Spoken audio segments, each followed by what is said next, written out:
Começa agora o podcast Agro e Prosa com o jornalista Divino Ronaldo. Esse podcast tem por objetivo falar do agronegócio de um jeito descontraído, fácil e descomplicado.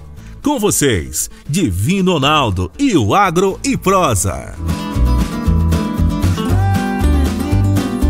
E aí, galera? Vamos começando o Agro e Prosa, o seu podcast que fala do agronegócio de um jeito fácil, simples e descomplicado. Eu sou o Divino Ronaldo, jornalista especializado em agronegócio e tenho um programa de rádio com entrevistas diárias. Algumas delas estão aqui no Agro e Prosa. São convidados fantásticos, com muito conteúdo e de bastante qualidade. Sem mais conversas, vamos então ao Agro e Prosa.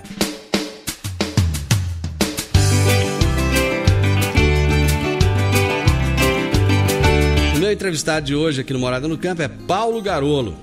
Ele é engenheiro agrônomo, entende demais da conta, mas é muito mesmo, de milho e entende outro tantão de soja. O homem é fera, é apaixonado no que faz. E nós vamos falar sobre os cuidados técnicos para o plantio da safra 2020-21. Paulo Garolo, como é que você está, meu amigo? Tudo bom, Divino? Eu estou ótimo. Como eu costumo dizer, sempre, eu estou ótimo. E bom dia aos ouvintes do Morada do Sol FM, né? Pois é. Eu costumo falar que eu tô divino, né? Como é que você tá? Tô divino aí. Divino, tô divino e maravilhoso, né? Cara, o pessoal já tá plantando. Aquela chuva de ontem, você viu a chuva? Você acha que já deu ali uma animada? Olha só, você já começou no ponto legal, viu? Já deu uma animada, a turma já tá botando. Hoje eu já recebi, inclusive, vários WhatsApps aí do nosso pessoal, com quem eu trabalho também em conjunto, e de regiões diferentes, Chapadão do Sul, Chapadão do Céu, Mato Grosso. Então tá todo mundo realmente, essa chuva generalizou em grande parte da geografia brasileira e o pessoal realmente está botando semente no chão, né, Divino? Agora, quando a gente pensa em cuidados, né, eu acho interessante que eu até queria falar isso hoje no programa. Quando você fala de chuva e volume de água e tal, dá uma impressão que é tão básico isso. É como se fosse aprender A, E, I, O, U, falar disso, né? Todo mundo sabe que precisa ter água, enfim. Mas é engraçado uma coisa. Outro dia eu estava ouvindo o seu programa e você trouxe o Marco Antônio, né, que é meteorologista e tal. E eu ouvi, até mandei pergunta para ele e tudo mais. E eu lembro que perguntaram para ele assim, escuta, você está fazendo a previsão, depois do dia 10, dia 12, vai chover, depois vai normalizar, vai engrenar e tal. Então quer dizer que eu já posso soltar semente no chão e tal. E ele comentou uma coisa que me marcou bastante, porque eu sempre falei isso. E ele disse assim, olha, vamos aguardar que dê pelo menos 70 milímetros acumulados, e aí você pode soltar a semente sem medo de ser feliz. Esse tipo de cuidado, Divino, é básico. Mas grande parte das vezes acaba que no afobamento começa a demorar demais e as pessoas começam a entrar em pânico e acabam achando que não vai normalizar e não vai dar tempo de eu plantar, eu não vou conseguir plantar e de repente coloca a semente no chão e de forma sem pensar ou reparar esse detalhe que ele comentou. Mas aí eu vou te lembrar de uma outra fala dele, bem interessante também. Ele disse que é muito amigo do Enio Fernandes. E ele disse que falou pro Enio, falou, a culpa disso aí é do mercado, não é da chuva. A chuva, ela tá no tempo dela. Exato. Né? Ele ainda falou, olha, se você pegar uma linha do tempo e você fizer uma análise, até ali pelo dia 20 de outubro, você já começa a ter as chuvas. Correto. Né? As coisas já estão acontecendo. Normalizando. Isso. Então, o que aconteceu com esse apavoramento de todo mundo? Bom, o preço da soja lá nas alturas, está lá no céu. O preço do milho tá bombando. Todo mundo quer começar logo, né? E isso aconteceu ano passado. Não sei se você está lembrado, que ano passado, no dia que liberou lá o vazio sanitário, por coincidência, caiu uma chuva. Pô, meteu semente no chão. Exatamente. E o que aconteceu? A chuva parou. Daí a pouco só tinha gente fazendo replantio. consequências que não, vamos dizer assim, talvez não fossem necessárias, né? Consequências provavelmente desnecessárias. Existe um sistema, não adianta, a gente precisa seguir aquilo que já é padrão. O solo, depois de tanto tempo sem água, obviamente, é como se você imaginasse, ele também está com sede. Ele precisa primeiro ter o acúmulo de um volume, isso é variável, de área a área, de região a região, mas existe uma base média. E do tipo de solo também, então, né? tipo de solo, teor de matéria orgânica, tem várias coisas que vão interferir nesse volume? Tem, mas existe uma base média de 50 a 70 milímetros, pelo menos, de acúmulo dentro do novo período. E isso foi comentado e é engraçado. Sabe por quê? Eu até achei legal que você começou por esse detalhe. E já estava na minha cabeça falar isso, né? É porque essa semana também eu recebi, eu acho que foi ontem, porque hoje é terça, né? Foi ontem. Eu recebi num grupo do qual eu faço parte, né, de agricultores, umas imagens de uma soja já queimando logo na base do caulezinho dela, ainda abrindo os cotilédones, ela já está queimando, se estrangulando, e o pessoal começou a questionar, mas o que será que está acontecendo, né? E aí, quando você vai investigar e perguntar algumas coisas, logo em seguida veio uma posição. Então, aqui choveu 15 milímetros acumulados até agora. 15 milímetros. E agora está um sol e um calor terrível. Bom, é óbvio que consequências acabam acontecendo. Quer dizer, eu só tinha 15 milímetros e o medo de não dar tempo acaba fazendo as pessoas, às vezes, lançarem a semente antes. Aí ainda depois escreveu, mas só tem isso, está acontecendo numa única cultivar. Pode ser, porque existe também, é comum eu falar isso, as plantas são como indivíduos, elas têm uma digital. As cultivares de soja, os híbridos de milho, eles têm a sua digital. As coisas não vão ser iguais para todos, porque cada um reage fisiologicamente da sua maneira. Isso é como a gente está enfrentando o Covid. Tem pessoas que infelizmente sucumbem e tem pessoas que nem sabem que tiveram. Exatamente. E isso é individual, isso é fisiológico, é de cada pessoa. E isso também acontece em plantas e mesmo no conjunto que a gente chama de cultivares ou de híbridos, cada um se comporta da sua maneira. Agora, o detalhe é, a gente precisa tomar alguns cuidados para não sofrer tanto risco ou tanto impacto assim, porque depois se torna realmente uma situação indesejada e desnecessária. Eu acho que muitas vezes, sabe o que acontece? O ser humano, de uma forma geral, ele quer receita de bolo para tudo. Ele quer fórmula pronta, né? Quer regra pronta. Não, na agricultura, eu falo muito isso aqui no programa, o bonito do agronegócio é que as variáveis são grandes demais. Muito. Então, não basta só ser competente. Porém, se você é competente, você já conhece que existem variáveis. Né? Uma das partes da competência é saber que existem variáveis e que você tem que respeitar essas variáveis. Correto. E você tem que ter um respeito à natureza. Sim. Né? O ser humano ele tem mania de achar que ele faz as coisas, se ele for bom demais em alguma coisa, tal, pronto, acabou. Não é assim que funciona. Né? Correto. Você pode fazer a melhor construção do mundo. De repente, uma placa tectônica bate na outra lá, aquilo cai. Caiu. Né? É uma variável, quer dizer, você não podia prever isso. E na agricultura acontece isso também. Às vezes o ritmo das chuvas e outra coisa, a gente está lembrando muito do Marco Antônio aqui hoje. Vou até mandar a cópia desse programa para ele.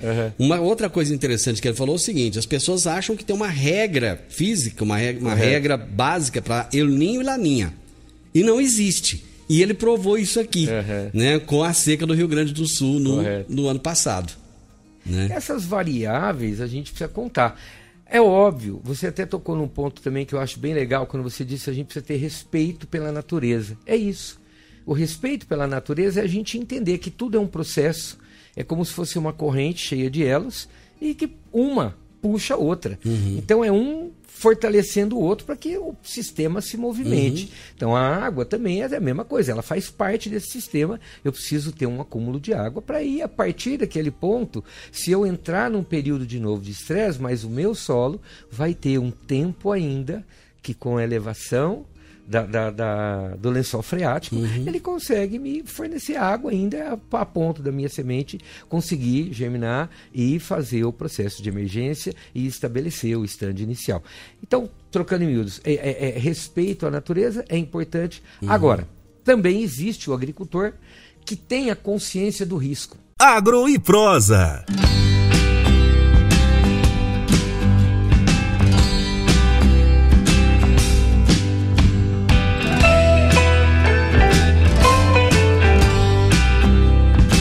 Você parou exatamente dizendo que tem agricultor que gosta do risco, né? Isso. E ele também merece respeito. É que ele tem a consciência. Vou dar um exemplo hipotético. Existem agricultores que eles plantam grandes áreas, 20, 30, 40 mil hectares. Bom, de repente chegou o momento dele plantar, ele tem que plantar, ele tem um pátio de máquina suficiente, tudo. Mas é que vai atrasando. Bom, então ele já tem isso na consciência. O que acontece? Quando acabou o vazio sanitário, ele fala, não, aqueles tais talhões eu vou começar a plantar independente. É um risco, mas ele tem consciência daquilo. E a gente também tem que respeitar a decisão. Porque é outra coisa interessante, o agricultor antes de plantar, antes de comprar, antes de fazer qualquer coisa, no planejamento de uma nova safra, ele tem mais de 40 pontos de referência para pensar e decidir. São mais de 45 decisões que o agricultor precisa ter. Então imagina, a cabeça do agricultor também é uma máquina trabalhando. Parece que é fácil. Não, não é fácil. Tem muitas decisões que o agricultor precisa tomar. Olha que interessante, eu vou comprar uma cultivar.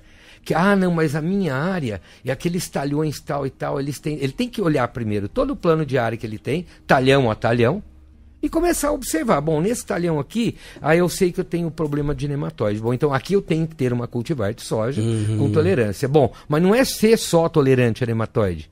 Eu tenho que classificar que nematóide eu tenho, e aí sim eu vou escolher uma cultivar que tenha tolerância àquele nematóide. Mas então não tem opção. Por quê? Porque não bate o período de plantio que eu vou fazer naquele talhão, ele foge da cultivar, do ideal para aquela cultivar. Bom, então eu tenho que lançar mão de um protetivo. Seja químico, seja biológico, seja por tratamento de semente, seja no sulco, eu tenho que me proteger contra aquela praga. Então, você entendeu? É muita decisão. São muitas coisas que têm que ser observadas.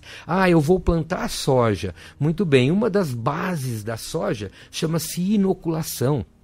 Ainda bem que a pesquisa descobriu que existe um grupo de bactérias, né, que fixam o nitrogênio que existe no ar e transforma esse nitrogênio de forma que a soja consiga utilizá-lo para se estabelecer. E se a gente não tivesse isso, talvez a cultura de soja já não existiria mais, porque nós nem teríamos fonte nitrogenada suficiente para abastecer a necessidade da soja para produzir 1 tonelada por hectare de grãos, só no consumo de nitrogênio. Mas descobriu-se esse grupo de bactérias, o Bradorhizobium, muito bem, então nós vamos ter esse apoio, beleza. Tem que fazer? Tem que fazer. Tem que fazer bem feito? Tem que fazer bem feito. A base é agrícola? Faz parte. O sistema agrícola, o entendimento que uma cultura se conecta à outra, e isso sucessivamente. Outro dia eu fui numa bate-papo, numa live, e me perguntaram sobre isso. E eu fiz o seguinte comentário. Muito se fala de sistema agrícola. Comum isso. Virou. Não, eu faço ação na forma de sistema agrícola. Beleza. Mas a gente chega no sistema agrícola como sistema agrícola. O que a gente precisa, se nós realmente estamos enxergando que a cultura se conecta à outra, quando a gente faz a análise financeira. A análise é feita por cultura. Eu gastei reduzir a minha soja. Eu gastei X. Quanto que Y? Um menos o outro eu ganhei. Isso aí é por cultura. Como a gente deveria fazer? Análise por sistema. Qual é o sistema que eu adoto? Eu adoto soja, verão, milho, safrinha. Então a minha análise financeira, ela deveria ser feita no final do ciclo das duas culturas. Porque uma conecta a outra. Quer ver um exemplo de conexão? O que eu estava falando agora de Bradorhizobium. Soja, ela extrai quase 4 vezes mais nitrogênio do solo para produzir 1 tonelada de grão do que milho. 4 vezes mais. Bom, e quanto eu coloco? Praticamente nada.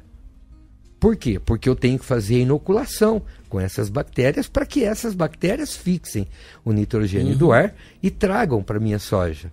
E será que está acontecendo isso da maneira correta? Por quê? Porque se eu não fizer isso de uma forma muito bem feita, o que vai acontecer? Eu vou gastar mais no milho. Porque eu vou ter que pôr mais nitrogênio no milho. Então, isso tudo é uma análise. Nós não falamos de nematóide agora há pouco? Nematóide é uma praga. A turma chama de verminho, né? É um verminho que a preferência é soja. Mas ela também interfere no milho. Bom, então se eu faço um tratamento mais robusto na minha soja, que é a cultura que realmente sofre o maior impacto com a presença desse vermezinho, eu vou ter benefícios no milho. Você já está fazendo um preventivo para o milho. É claro, de certa forma sim. Então, essas conexões precisam ser levadas em consideração numa análise. Percevejo. Esses tempos a Jurema esteve aqui e falou de percevejo. Tudo bem, percevejo o percevejo que ataca a soja. Ele também é um problema que, de repente, existe uma das espécies, hoje já está virando 3. Mas uma delas, que é a mais famosa, que é o barriga verde, hoje é uma das piores pragas da cultura do milho. Mas se você olhar para trás, não era. Não era nem considerado praga de milho. Mas por que não era? Talvez por quê? Porque lá para trás fazia-se práticas de manejo melhor adequadas e que eu tinha uma população menor. Outra coisa, que crescem as quantidades de áreas plantadas, tanto da soja quanto do milho. Então é óbvio que você também cria ambiente para a praga aumentar a população. Mas se eu não fizer um manejo acertado na soja, obviamente que eu vou ter uma infestação maior no milho. E isso vai impactar no milho que eu vou plantar na sequência. Isso é sistema agrícola. Eu adubo mais a minha soja para sobrar para o milho, porque daí eu só faço cobertura no milho. Mas está fazendo na forma de balanço nutricional? O que é balanço nutricional?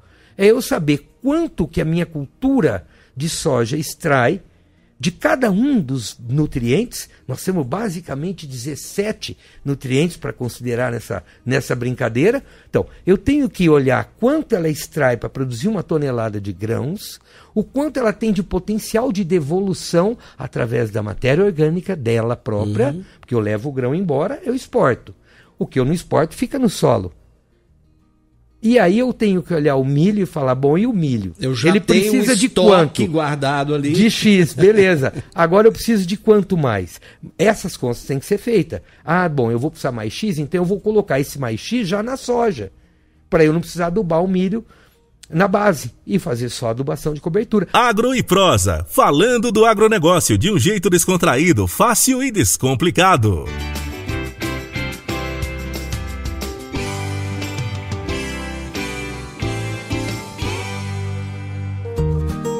Garolo, uma das coisas que chama muita atenção hoje é a quantidade de novos produtos lançados, né? Você falando da escolha, da variedade e tal, cara, é muita coisa, é muito lançamento. Como lidar com isso? Realmente é muito lançamento. A gente vem vendo que as empresas, lógico, elas têm que trazer inovações e tal. O único detalhe é que grande parte do que vem, na verdade, é o que já tem. Mas às vezes numa formulação diferente ou com um nome comercial diferente. Aprimorado de alguma forma. Aprimorado de alguma forma, às vezes um surfactante diferente, alguma coisa assim. E o que é importante mesmo? O que o agricultor precisa ter como ponto de importância? Produtos novos vêm, obviamente, como você falou, eles têm uma tendência de trazer alguma coisa, mesmo que seja o mesmo, mas alguma coisa melhorada. Bom, então eu preciso entender isso, o que é realmente que esse produto está me trazendo de diferente. Mas o principal é trabalhar de forma correta e na hora correta. O grande problema que às vezes acontece é exatamente esse. Você vê, inclusive, muita chegada de produto em detrimento, às vezes, até a um uso contínuo de uma forma não tão adequada de algum, e aí vem um novo para substituir aquele um que já está perdendo a eficiência, que talvez, na verdade, não estivesse nem perdendo a eficiência, mas pelo uso não levado na ponta do lápis ou no detalhe, ele realmente acaba não atuando de maneira correta, porque você também, às vezes, não usou de maneira correta. Faltou ler os detalhes, faltou ler a bula, né? A bula, exatamente. Eu tô num grupo de estudos aí, com a Embrapa, com o Ministério da Agricultura, com todas as companhias, a indústria produtora de químicos e sementes. Uhum. Estamos estudando sobre a cigarrinha do milho. Certo. Que continua sendo um problema, o Ministério da Agricultura está muito preocupado com isso. Uhum. Muito bem. Dentro desses Inclusive, estudos... eu sei que você está bonito na foto aí, porque você vai participar até de uma live, foi escolhido aí. E isso é verdade. Vamos falar disso já. E dentro desses estudos, o que a gente começa a entender? E a gente acaba conversando. Existem bulas. Cada produto agrícola ele tem uma bula. E a bula precisa ser rigorosamente seguidas. Por exemplo, existem produtos que me permitem aplicar 3 vezes numa mesma cultura. Uhum. Existem produtos que são só 2. Existem produtos que é uma. Junto desse grupo está o presidente do Iraque.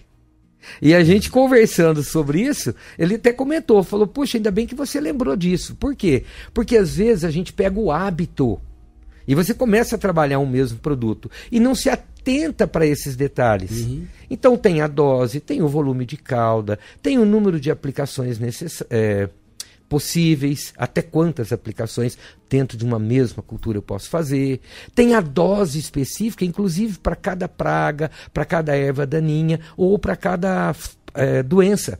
Até porque vai haver resistência em algum momento. Em algum momento. Uhum. Então, o que acontece? Quanto mais você trabalhar dentro do correto, logicamente, maior é a durabilidade daquele produto que está te ajudando.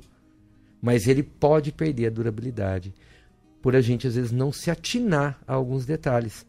E aí, um dia, eu num grupo também, esse era daqui, eu num grupo, e eu falei sobre tecnologia de aplicação. Que para mim é um dos assuntos que hoje, se eu estivesse começando a minha carreira hoje, eu ia mergulhar nisso. Então, peraí. Novos engenheiros agrônomos, escutem Paulo Garolo. Eu venho falando isso. Se hoje eu estivesse começando a minha carreira, mergulharia nesse assunto e pode acreditar, ia virar um cara. Por quê? Porque esse é um dos grandes pontos.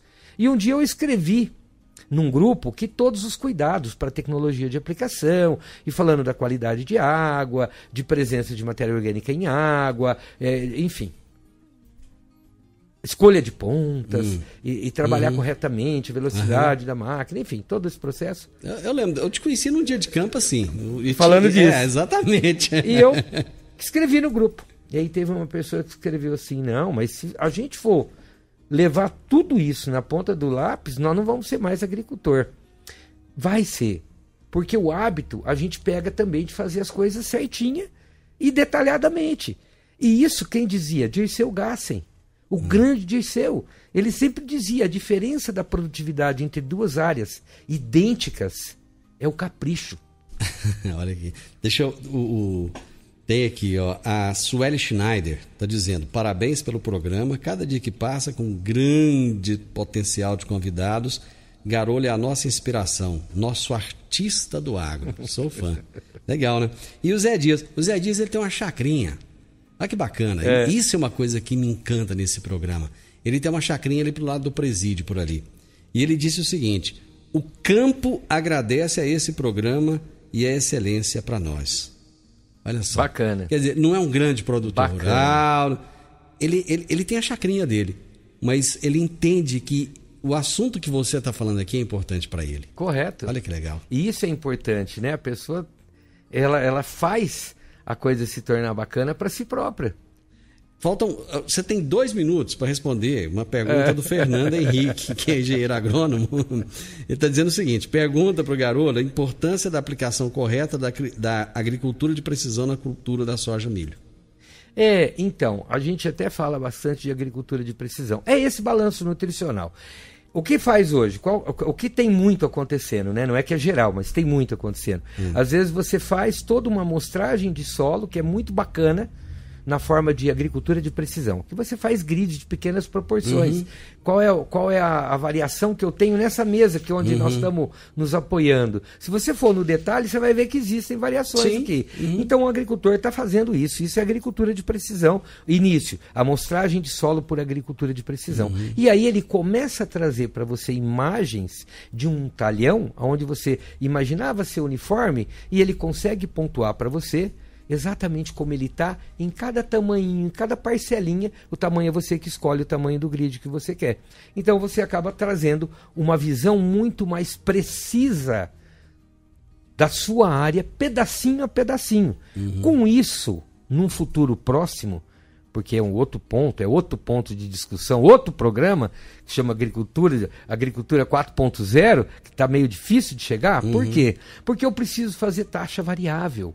Para usar isso a meu benefício, eu preciso fazer taxa variável. Trabalhar com adubação em taxa variável. Trabalhar com população em taxa variável. Quando eu consigo conhecer o meu ambiente de produção de forma mais precisa, pedacinho a pedacinho, eu também consigo fazer uma melhor utilização de todos os recursos que inclusive eu pago. Adubo, semente, produtos agrícolas, produtos biológicos. Eu não tenho que pagar? Sim. Se eu usar esse recurso de uma forma mais precisa em cada pedacinho, eu aumento a minha lucratividade e ainda posso ter um incremento produtivo. Isso é o sonho da agricultura de precisão.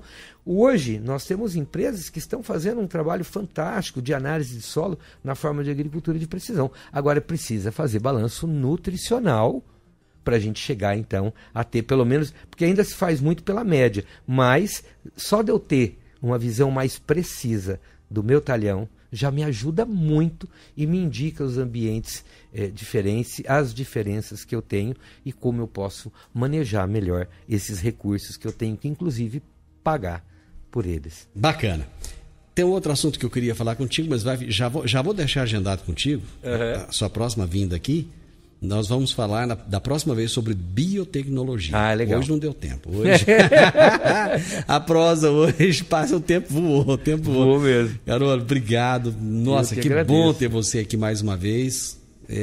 Você é um cara fantástico, tem conhecimento demais e tem prazer em transmitir o conhecimento. Isso é muito bom. Obrigado, cara. Eu que agradeço e um grande abraço para todos os ouvintes. O agricultor que você falou da chacrinha, como é o nome? Dias. José Dias, o meu abraço e a minha admiração. Eu acho muito bacana isso também. Você ouviu o podcast Agro e Prosa. Se gostou, compartilhe, recomende e nos siga nas diferentes plataformas de podcast.